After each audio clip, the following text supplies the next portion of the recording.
Today, we are going to be learning about special education procedures. To begin, we're going to learn about the legal foundations. The first one is IDEA.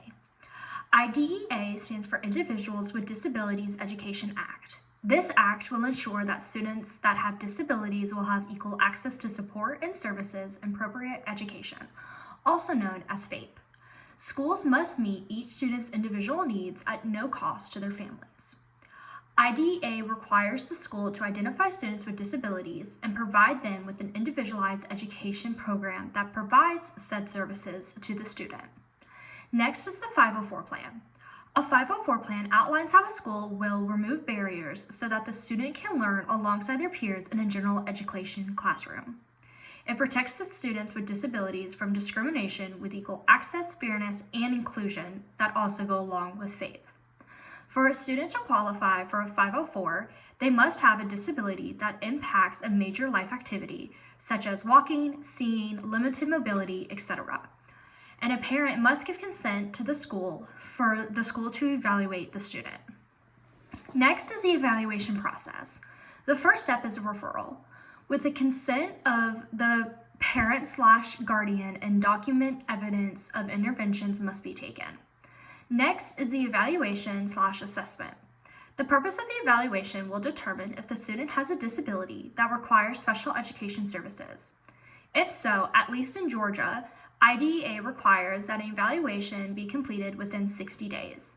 The assessments must be administered in the student's native language, and a variety of them must be used to gather information. The third step is eligibility determination. A copy of the evaluation must be provided to the parent/guardian along with the determination of the eligibility. Then, the school professional team will meet with the parent and guardian to discuss the student's needs for an individualized education program. Lastly is the roles of the team, which has a parent/guardian, special and general education teacher, the principal of the school or assistant principal, representative of a local education agency, and at least one person in the room who can interpret the education results. In some cases, the student may attend when appropriate, but at least in Georgia, they are required to attend starting at the age of 16 years old. In some cases, the related services provide, which are physical therapists, occupational therapists, and so on, and any other individual that the school district or parent/guardian may invite to the meeting. Next is the IEP development. The IEP identifies the student's academic and/or functional needs and explains how their disability impacts the progress,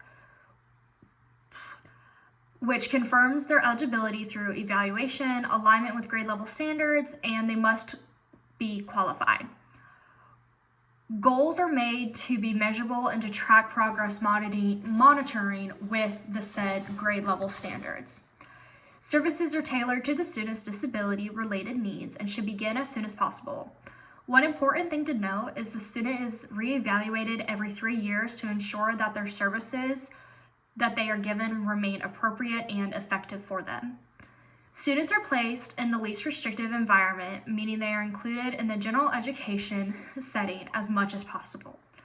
The IEP team will determine the placement, which can be general education, special education, self-contained, or specialized placements if needed. Lastly is FAPE. So the evaluation for FAPE is free, appropriate public education to any student that has a disability. Next is the IEP development. This qualifies the student with the disability to get services that meet their unique needs. The third is their service delivery. Services can be delivered through general education, resource, homebound, hospital-bound, alternate school, and so on. And lastly is the potential safeguards. The majority of safeguards parents have is they can accept or deny consent for the school to test their child or be evaluated. They must receive prior written notices, they must participate in meetings, and they are allowed access to their child's education records.